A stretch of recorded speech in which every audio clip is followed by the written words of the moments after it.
Bueno, hoy empezamos con la guía de magnetismo o magnetostática.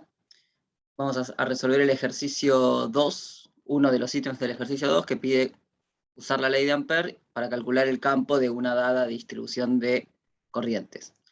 Lo importante para entender estos problemas es que vamos a usar algo similar a lo que era la ley de Gauss en electrostática, pero que no es igual.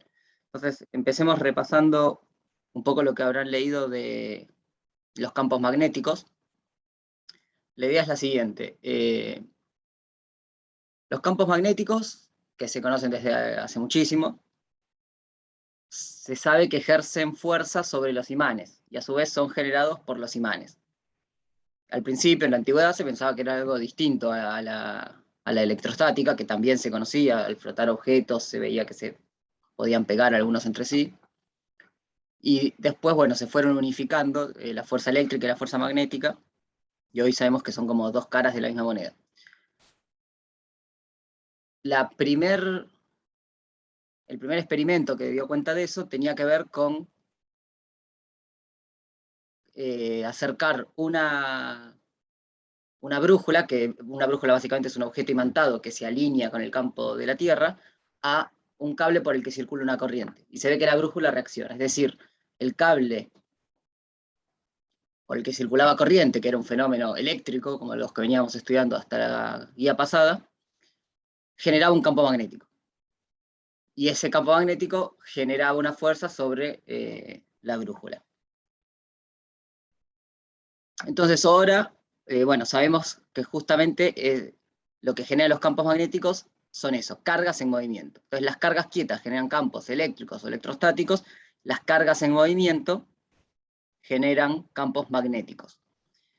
Y un imán no es más que un material en donde los electrones, que en su interior, están alineados de tal manera que todos giran o se mueven, o tienen en verdad una propiedad cuántica, pero todos sus campos magnéticos apuntan a la misma dirección y se genera un campo magnético macroscópico.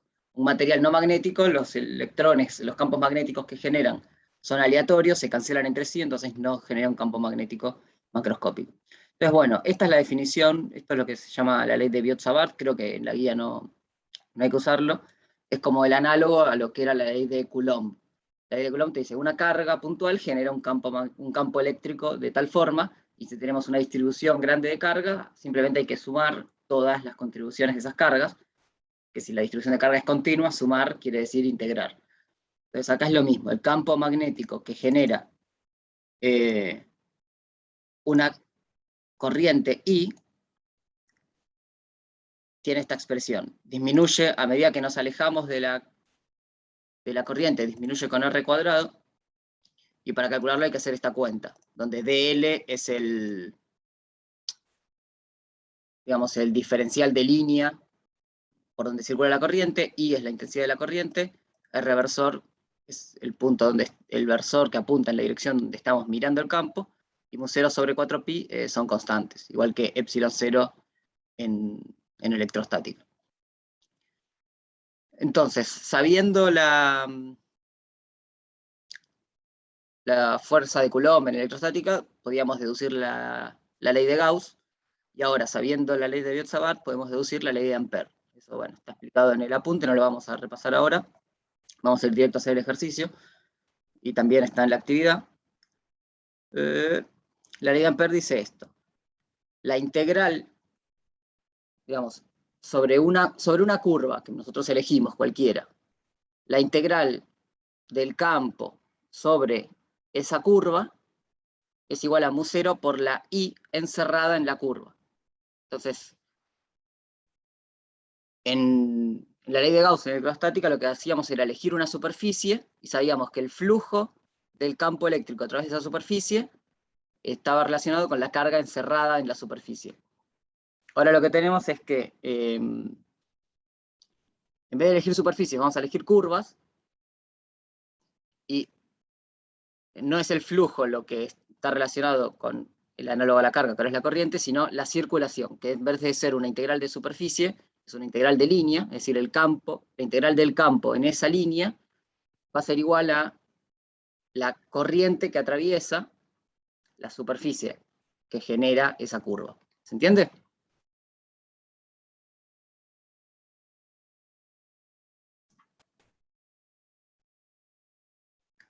Bueno, espero que sí. Igual ahora con el ejercicio espero que quede más claro. Bueno, y otro punto que aparece también antes que tienen que tener en cuenta es cuál es el campo magnético que genera una corriente. El campo magnético que genera una corriente, lo que vamos a usar mucho es lo que llamamos la regla de la mano derecha.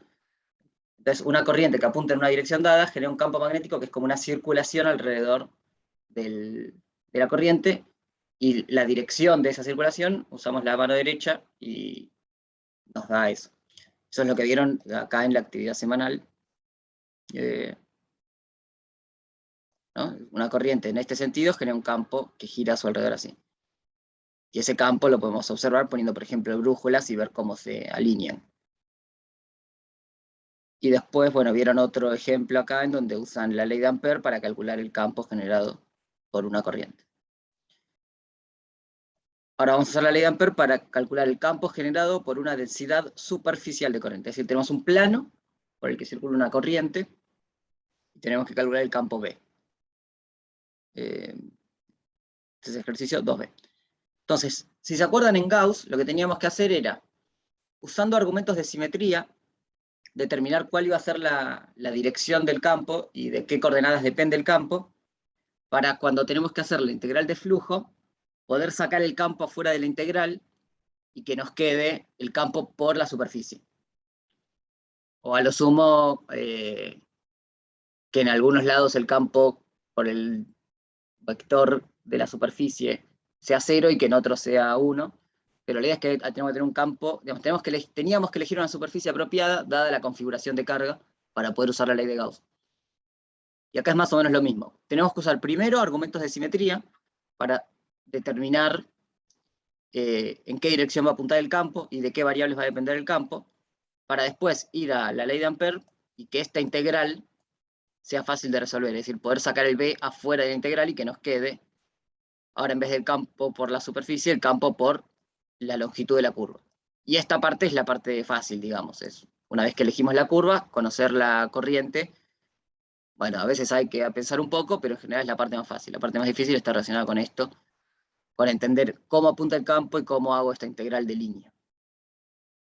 Entonces, dijimos, tenemos este plano, tenemos que darnos cuenta hacia dónde apunta, de qué variables depende y todo eso. Entonces, lo primero que sabemos es, digamos, lo único que sabemos es que una corriente en un hilo genera un campo magnético que circula alrededor siguiendo la regla de la mano derecha. Una densidad de corriente en un plano lo podemos pensar como infinitos cables uno al lado del otro, es decir, cada una es un plano por el que circula corriente para arriba, son como muchísimos cables, unos al lado de otro, pegados, digamos, ¿no? Entonces cada diferencial de longitud es como una corriente hacia arriba y va a generar un campo igual que el que vimos recién para un cable suelto. Entonces, lo que vamos a tener es algo de este estilo, ¿no? Digamos, si tenemos el plano así, con la mano derecha podemos ver que de un lado del plano el campo apunta hacia un lado y del otro lado del plano el campo apunta hacia el otro, por la circulación. Y todo el resto de las partes se van a ir anulando entre sí. Acá lo podemos ver, por ejemplo, agarrando un punto cualquiera. Fíjense, tenemos el plano, acá lo estamos viendo de frente. Las corrientes que salen hacia afuera. Y elegimos un punto, el punto P. Queremos ver hacia dónde apunta el campo magnético B. Entonces vemos cuál es la contribución que hace cada uno de los, entre comillas, cables que forman el plano al campo magnético en ese punto. Entonces, por ejemplo, el punto rojo, haciendo la regla de la mano derecha, tiene, digamos, yo pongo mi mano saliendo hacia mí de la pantalla, ustedes háganlo en su casa, vamos a ver que el campo que genera apunta en esta dirección. ¿Está bien? Ahora, si agarramos otro punto del plano, que está a la misma distancia que el punto rojo, pero para el otro lado, hacemos la regla de la mano derecha, y vemos que hay una contribución que apunta hacia arriba. Como la distancia del punto P al punto azul y la distancia del punto P al punto rojo es la misma, la intensidad del campo es igual. Entonces la componente hacia arriba que genera el azul y la componente hacia abajo que genera el rojo se van a anular entre sí y van a tener una contribución neta que apunta hacia la izquierda. Si nos fijamos en el punto verde, que es el que está justo abajo del punto P, ahí el campo directamente es hacia la izquierda, y esto va a pasar con todos los pares de puntos. Entonces, en definitiva, arriba, también esto no cambia si nos alejamos más o menos del plano. Si nos alejamos más o menos del plano, podría pasar que el campo cambie la intensidad, pero su dirección va a ser siempre hacia la izquierda. Y abajo, si vemos cómo circula el campo y usamos la regla de la mano derecha, vemos que el campo apunta hacia el otro lado. Digamos, hacia la izquierda arriba y hacia la derecha abajo. Entonces, bueno, ahora esto lo tenemos que expresar matemáticamente, para eso hay que definir un sistema de referencia, como siempre. Entonces, fíjense, tenemos el plano acá, es decir, el plano con corriente está en lo que sería el plano XZ, y el eje Y apunta hacia arriba. Entonces, con esto que dijimos recién de la circulación, dijimos que si la corriente es, por ejemplo, hacia afuera, el campo es así y así, sería como que el campo es perpendicular a la corriente, no perpendicular hacia arriba, sino perpendicular en el plano de la corriente. Llegamos a que el campo B, definiendo este sistema de referencia, apunta en la dirección Z. En el eje, digamos, en el espacio donde Y es positivo, va a ser positivo en los Z, porque apunta en esta dirección, que es positiva en los Z, y abajo, en el espacio de los Y negativos, va a ser negativo en Z. Pero va a apuntar en Z, entonces B va a ser B en Z versor. Eso sale de ver la configuración de corriente. Y ahora tenemos que ver de qué puede depender el campo, porque el campo puede ser que si nos movemos en el eje X, en el eje Y o en el eje Z cambie. Entonces ahora primero tenemos la dirección, ahora tenemos que ver la dependencia. Es lo mismo que hacíamos cuando usábamos la ley de Gauss en electrostática. Les hago una pregunta, a ver, quiero que me contesten. ¿De qué, viendo que esto es un plano infinito, que se extiende todo en X y todo en Z, ¿de qué variables piensan que puede depender el campo? Es decir, si yo me muevo en qué dirección el campo puede cambiar, y si me muevo en qué dirección el campo pensamos que no va a cambiar. En Y va a cambiar. Si me muevo en Y puede cambiar, y en las otras,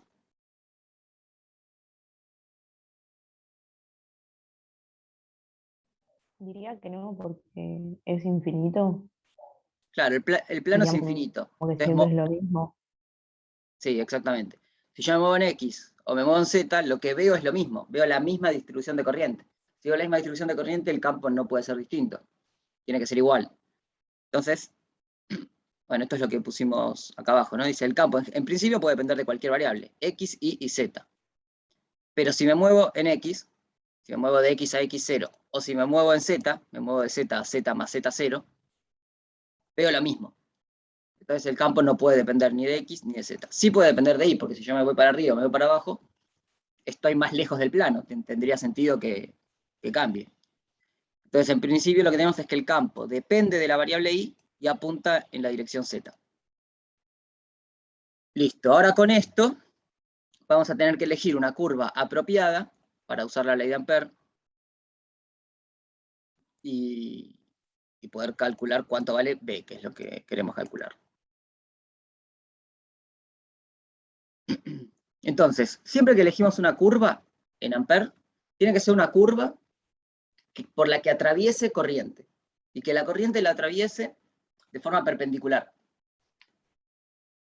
Eso último que dije, no, ahora me entró un poquito de duda. Creo que sí, pero no, puede que no. Pero bueno, tenemos que elegir una curva que sea atravesada por corriente para que exista esta I concatenada, o encerrada también se le dice acá.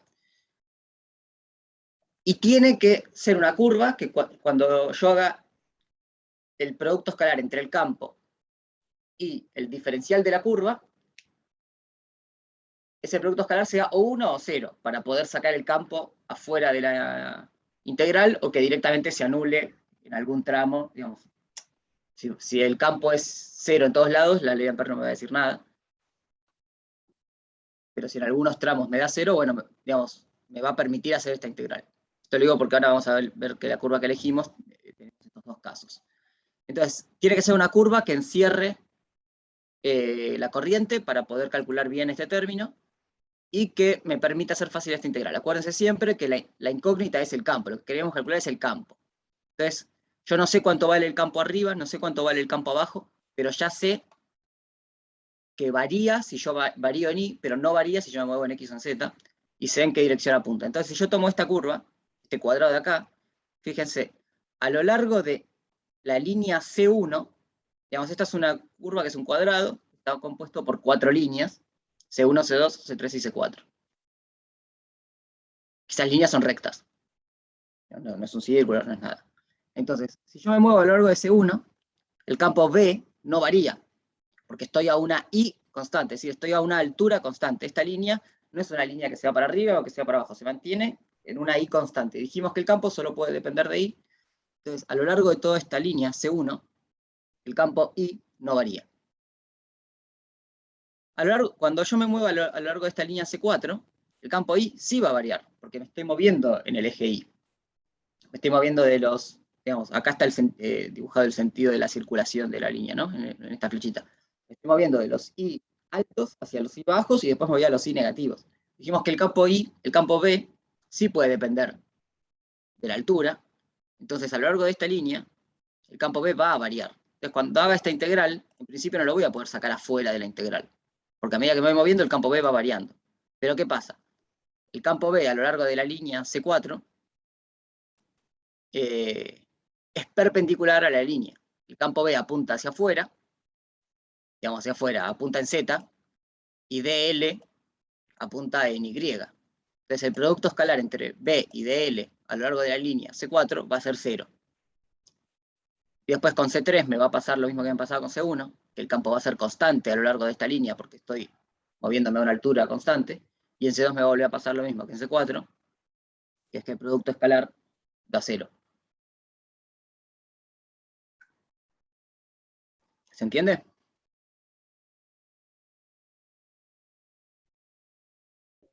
Sí, Sí, sí, se o entiende. sea, lo que tenemos que ver es si es perpendicular o paralelo, digamos, la curva, o sea, los tramos estos C1, C2 al campo Claro. El campo, para ¿sabes? hacer producto interno. Sí, sí, sí. El campo, ¿sabes en qué dirección apunta? Pues lo primero que tenés que ver, usando las simetrías de las corrientes, y al DL, bueno, lo elegís vos elegís la curva, entonces la tenés que elegir inteligentemente para que ocurra esto.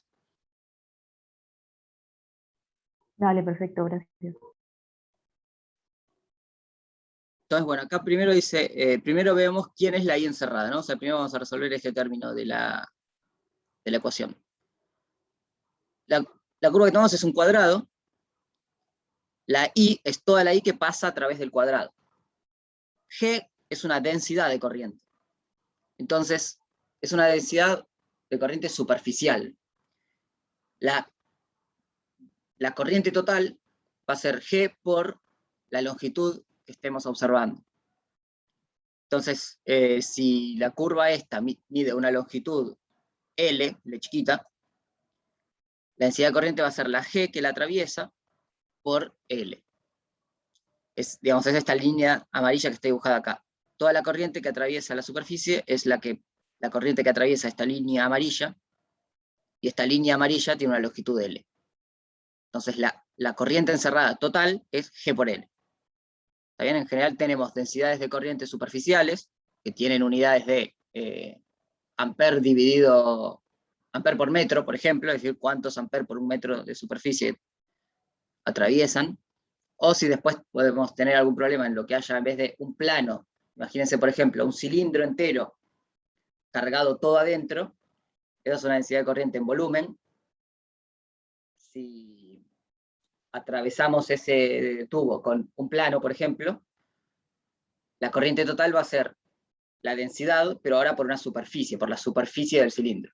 Entonces, una densidad de corriente en una superficie es amper dividido metro, y una densidad de corriente en volumen es amper dividido metro cuadrado, porque la corriente total es la densidad de corriente por una superficie. Acá es por una línea. Es esta línea amarilla que hemos dibujado acá. ¿Se entiende esto que digo?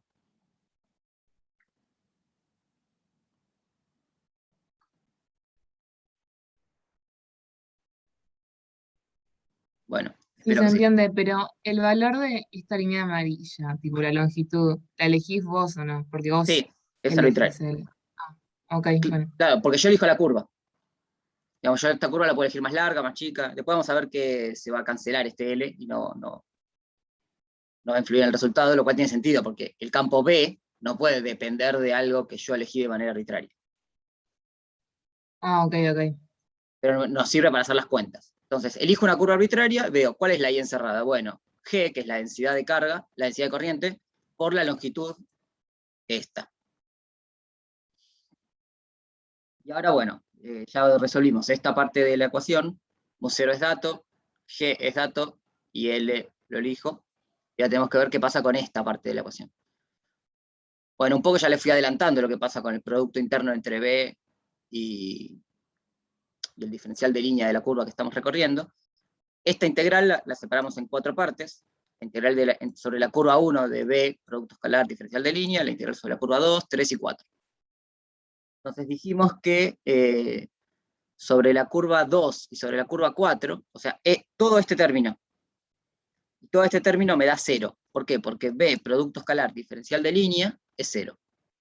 Porque son perpendiculares. El diferencial de línea va para abajo, y el B apunta, digamos, en Z, y acá lo mismo. Entonces, tenemos esta ecuación de acá. Tenemos que ver B sobre la curva C1 y B sobre la curva C3. Ojo, acá tal vez hay un abuso de notación. Este B, en principio, no es igual a este B.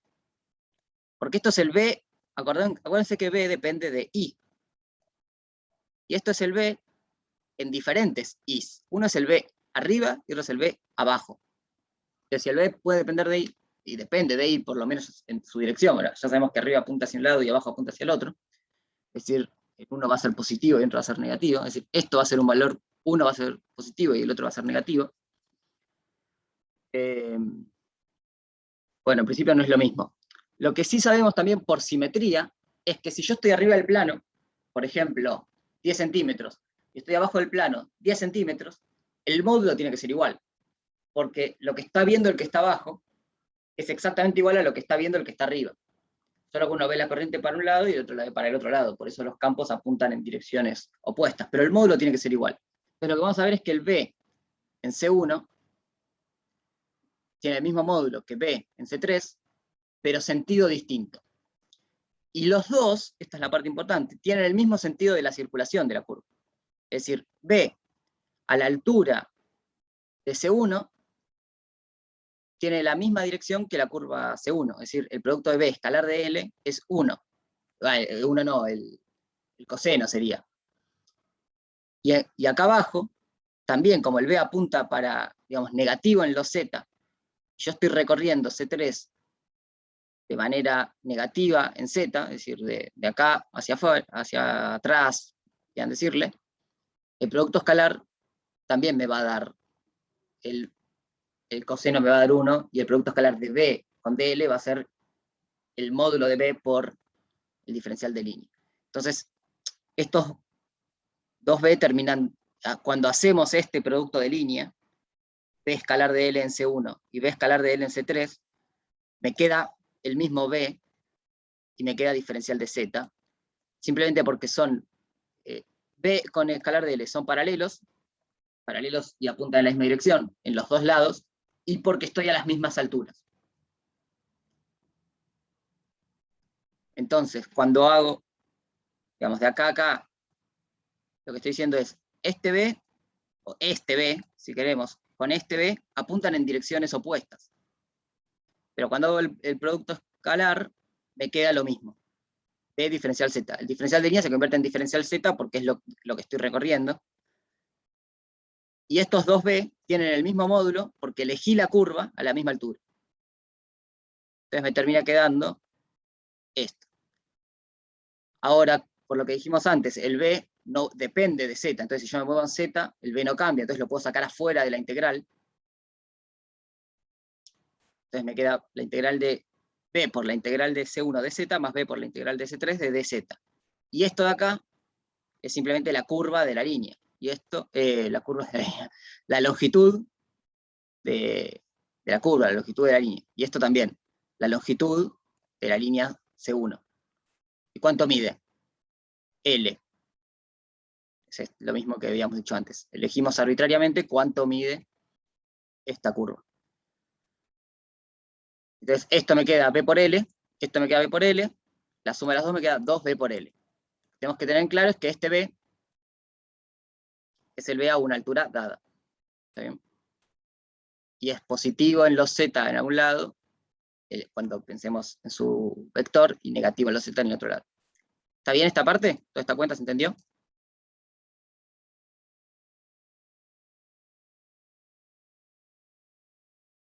Sí, una pregunta. Sí. Ahí, digamos, cuando decís que, dada la dirección del campo, nuestro problema tanto en C2 como en C4, el producto interno de la integral se hace 0. Sí. Ahí no sería que el campo está en Z versor. Ah, ok, genial. Claro, Me el campo confundí siempre eso. está en Z, pero cuando vos recorres C2 y C4, DL sería algo así como DI en I versor. Entonces, cuando haces el producto escalar entre algo que está en Z versor y algo que está en I versor, te da 0. B siempre está en Z versor. Es esto que teníamos acá. B siempre apunta en dirección Z. El DL depende de la curva. En la curva 1 y en la curva 3, DL es diferencial Z, Z versor. Pero en la curva 2 y en la curva 4 es DI en I versor. ¿Te responde tu pregunta? Sí, gracias.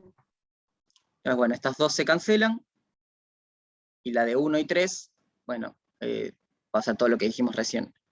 Como son paralelos queda positivo, como lo estamos viendo a las mismas alturas, el módulo de B en uno tiene que ser igual al módulo de B en otro.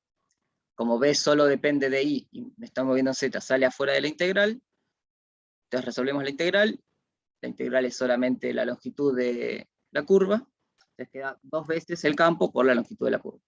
Bueno, y ahora sí usamos la ley de Ampère, juntamos lo que acabamos de calcular con lo que teníamos del otro lado, que es un 0 por G por L, digamos que la I encerrada era G por L, entonces nos queda 2BL igual un 0 G por L.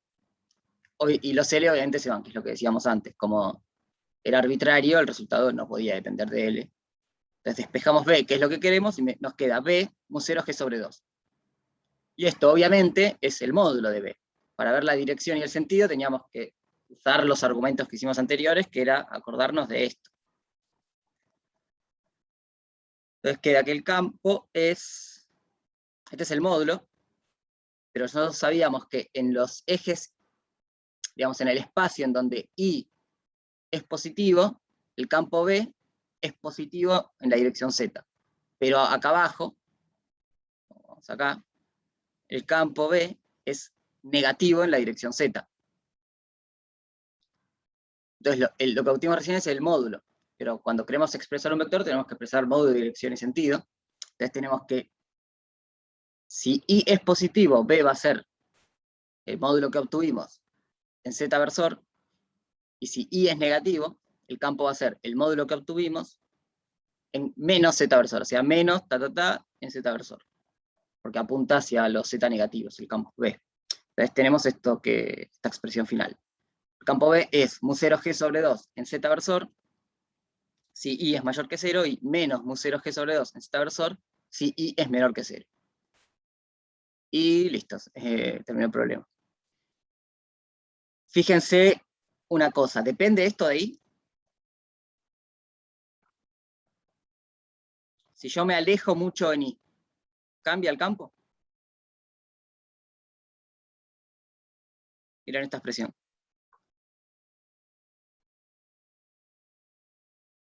O sea, si yo estoy 1 metro por encima del plano, ¿cuánto vale el campo?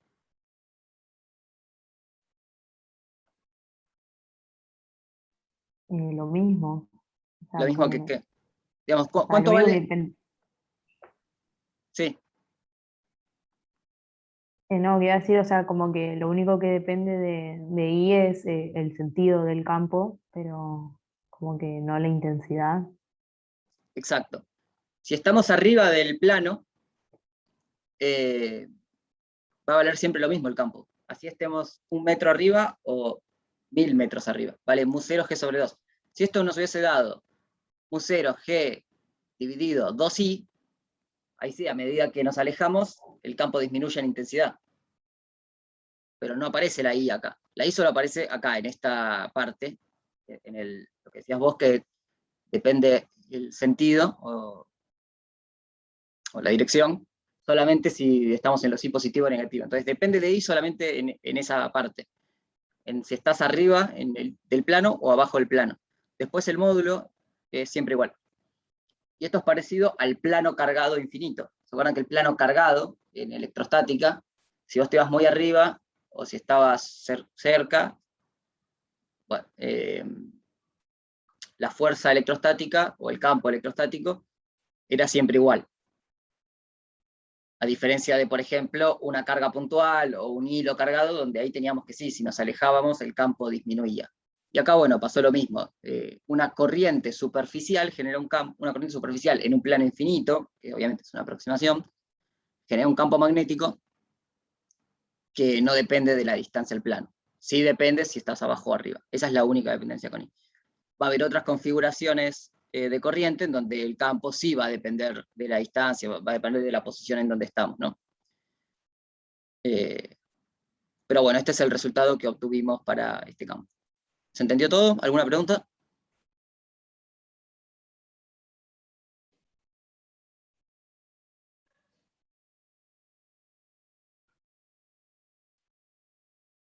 Bueno, fue cortita esta clase.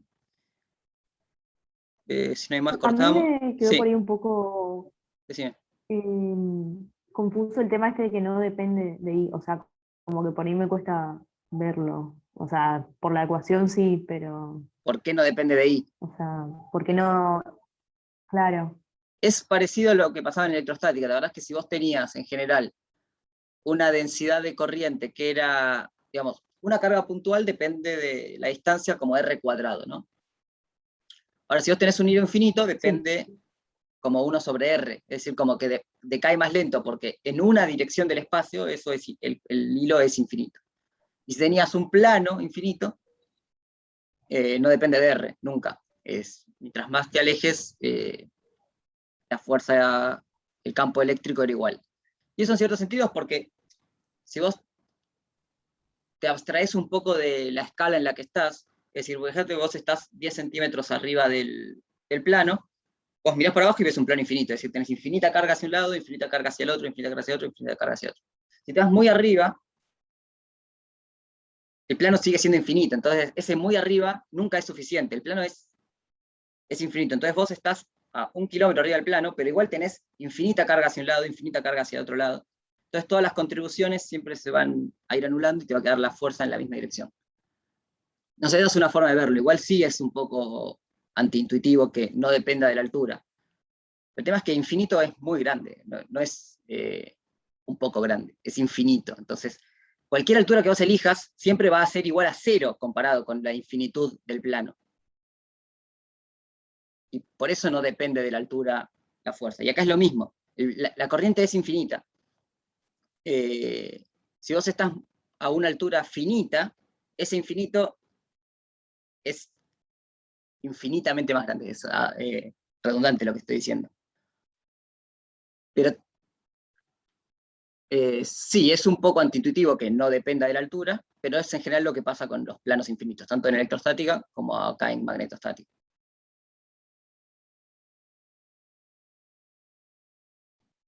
dale, sí, sí, O gracias. sea, arriba del plano tenemos este campo B,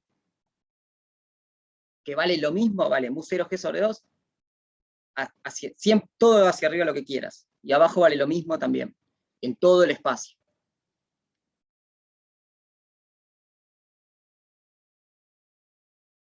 Bueno, ¿alguna otra pregunta del resultado o del procedimiento?